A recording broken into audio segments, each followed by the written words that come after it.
Hi mga sis! Welcome back to my channel. It's me, Jen, again. And for today's video, we're going to talk about my favorite concealers. Mga sis, may local, may luxury, and high-end brand tayo. So, hindi naman to karamihan, pero ito yung mga sure ako na matatag and alam ko na maganda talaga. Na-try ko na siya. So, tried and tested na siya, mga sis. So, if interested kayo sa mga concealers na to, then just keep on watching. So, yun na nga mga sis, puros concealers lang to, high-end, luxury, and also local brand, syempre. Para naman, sure na may pasok talaga sa budget din natin. And kapag medyo nakakaluwag-luwag at anak mayaman kulwari, then bibili tayo ng high-end or luxury, di ba? Okay mga sis, so local brands muna tayo, okay? So, pinaka-favorite ko ngayon na local brand na concealer is dalawa, okay? Si Teviant and also si Lovely Cosmetics. Kaka-release lang nila nitong concealer na to. So, let's talk about Teviant first, okay? Bakit gusto ko si Teviant? Gusto ko si Teviant kasi full coverage siya. Tapos, hindi siya drying sa aking under eyes. Actually, majority dito sa mga concealers na i-share ko sa inyo, hindi talaga masyado drying dito sa part na to. Kasi nga, dry skin na ako, tapos madami pa akong lines dyan. So, as much as possible, ang gusto ko na concealer talaga is full coverage, tapos creamy na hindi siya drying. Alam mo yon. So, medyo maarte ako sa concealer. Dahil ayoko na magkikake or sobrang OA. Yung magkikrease na nga, tapos ang dry pang tignan. Yung parang kala mo obvious na obvious talagang nag-makeup ka, ganon. So, anyways, eto si Teviant. Ang shade ko dito is si Lisbon.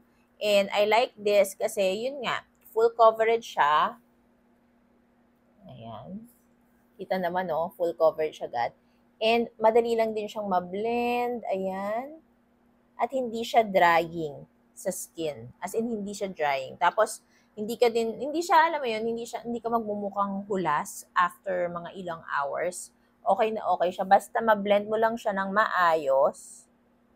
Ayan. So, isa to sa mga favorite ko na concealer local brand. So, again, this is Teviant. And again, this is in the shade Lisbon. This is their Ultimate Skin Master Concealer. I highly recommend this, mga sis. Next naman is from Lovely Cosmetics. This is their Beyond Blur High Coverage Concealer. And again, yes, high coverage talaga siya. As in full coverage to the highest level, mga sis. Gamit ko siya ngayon and as you can see, hindi siya drying tignan sa aking under eyes. Yun kasi yung very important sa akin. And also, nako-cover up niya yung mga redness and also yung mga dark spots ko para, 'di ba? Bongga. Ayan siya. Oh. Ang shade ko dito is 2LW naman. This one grabe sa pagka-creamy pero grabe din sa coverage. Soft matte yung finish niya pero hindi siya yung matte na drying. Alam mo 'yun? Kaya bet ko pa rin siya. Plus this one nag-oxidize siya, mga sis.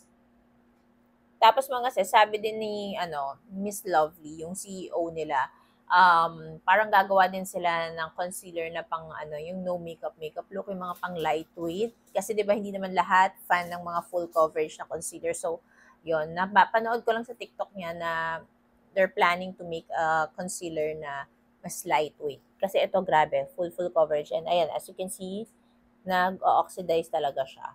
Pero super nice nito. Look. Diba? Bongga. Next naman na favorite ko, ito out of stock siya right now, pero ewan ko, baka mag-restock na din sila kasi medyo matagal-tagal na din yun. This is from Easy & Co. You all know how much I love this concealer dahil very lightweight lang siya. Hindi siya yung sobrang coverage like this too, pero I like it kasi enough yung coverage na binibigay niya para mas maging lightweight and mas mukha siyang skin lang talaga. Alam mo yon. So, ang shade ko naman dito is NM3. Pero again, mga sis, parang wala pang stock nito. Pero ayan siya. Very, very balat kung balat mo lang siya. Pang spot conceal ko tong si NM3. Ayan. Very nice. Super freshness lang yung atake niya. Enough lang yung coverage. Hindi naman yung sheer na walang kwentang concealer. Pero ito, super nice na to. Next naman is from Detail. Maganda sana yung formula niya and everything, kaso mali yung shade na nakuha ko, but I like it. This is in the shade Oat. Sobrang light niya sa akin and yellow. Parang hindi ko mahanap yung perfect shade ko sa kanila. But I like it. Ang ganda ng coverage niya. Para siyang si Easy. Pero grabe, maling-mali yung shade ko, 'di ba? Tignan niyo naman. Pero doon kasi sa picture nung ano nila, parang feeling ko ito yung shade ko, pero hindi pala. So, yeah, ayan. Ganyan siya. Very yellowish. Pero maganda yung coverage niya, pati yung finish niya. Sayang hindi ko lang siya kaka-shade. Pero if makukuha niyo yung perfect shade nito, bongga to mga sis. Ang ganda nung concealer nila, in fairness. So, this is their Fresh Filter Concealer naman. Ayan. Hindi ko lang sure kung ano yung perfect shade ko dito. Last na local brand na Bet Lalo ko is from Strokes. Ito naman, kapag gusto ko din ng full coverage na, ang tawag dito, full coverage na concealer. Pero hindi ko to gagamitin mga sis kapag super dry nung skin ko. Alam mo yon. Kasi matte kung matte talaga yung finish niya. Like, hindi siya super soft matte eh. Pag nag-dry kasi siya, medyo nakikling na siya sa lines. But if oily skin ka, feeling ko perfect sa'yo ito. Pero kung dry skin ka katulad ko, kailangan mo talaga na magbonggang skin prep. Pero grabe yung coverage niyan. 'Di ba? Ang lala din. Pero as in matte talaga yung finish niya. Kaya kailangan mag-aano ka, skin prep to the highest level if you will use this concealer. Pero yung coverage niya, boom boom pow din talaga. Ang shade ko dito is light 02. Pero pag sa under eyes ko, hinahaluan ko ng light 01. Okay? Pero kapag spot conceal, light 02 lang. Okay, so yun yung mga local brands na concealer na bet lalo ko this past few weeks, months, alam niyo yun. So, ayan, ilista nyo na yan. And all the links will be on my description box naman mga sis, para hindi ko yung nahihirapan, di ba? Okay, so dito naman tayo sa high-end and luxury kapag nakakaluwag-luwag kayo at nakaipon-ipon tayo mga sis. Dito naman tayo. Siyempre, sa number 1 natin is si NARS. Ayan. This is their soft matte concealer. I'm in the shade custard mga sis. Ito, full coverage. Like, if gusto mo ng no makeup look ka, tapos gusto mo lang mag-spot conceal lang ng mga chismis mo na kakaunti, ito talaga, super nice. Like, tignan nyo yan mga sesa. Ito, tatapalan niya na. Boosh. O, diba? Pero kung super dry skin ka, hindi ko ma-recommend sa inyo to kasi medyo soft matte kasi yung finish niya. So, baka mas dry siyang tignan sa inyo kung dry skin ka na, okay? But if oily skin ka, normal to oily skin, or na dry skin ka ng onte, tapos nakapag-skin prep ka naman, then carry boom boom to. Kasi ako dry skin ako, basta nagsi-skin prep lang ako, carry naman sa akin to. Kasi nga, ang ganda ng coverage niya, and hindi ka niya talaga higigil. Hindi ka niya iiwan sa ere. Alam mo yun, pag mga events, ito yung ginagamit ko din talaga mga sis.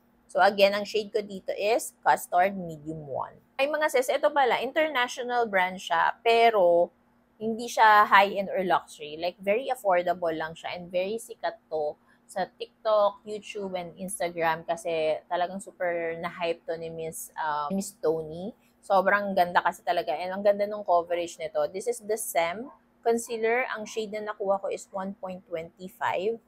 Ang ganda din nito, mga sis. Ay, wow. 'Di ba? Grabe yung coverage. Oh. Sino ka naman dyan? And very blendable siya. Easy to blend. Oh. Ayan. Soft matte din yung finish niya, mga sis.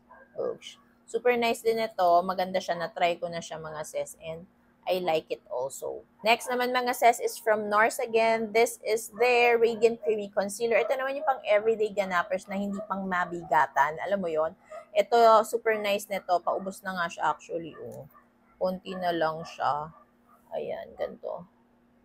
Ganito siya. Very nice to mga sis. Love, love, love this.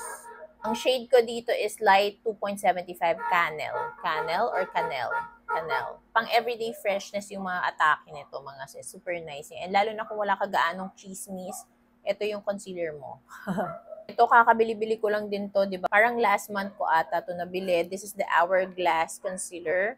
And ang shade ko dito is Oat. Super nice din ito. Parang atake niya is parang parang ang atake niya is si Teviant. Ganon, mga sis. Pero mas creamy lang to. Ayan, grabe din yung coverage nito, mga sis. Ang ganda-ganda niya. Boosh, diba? Ang bongga. I like it.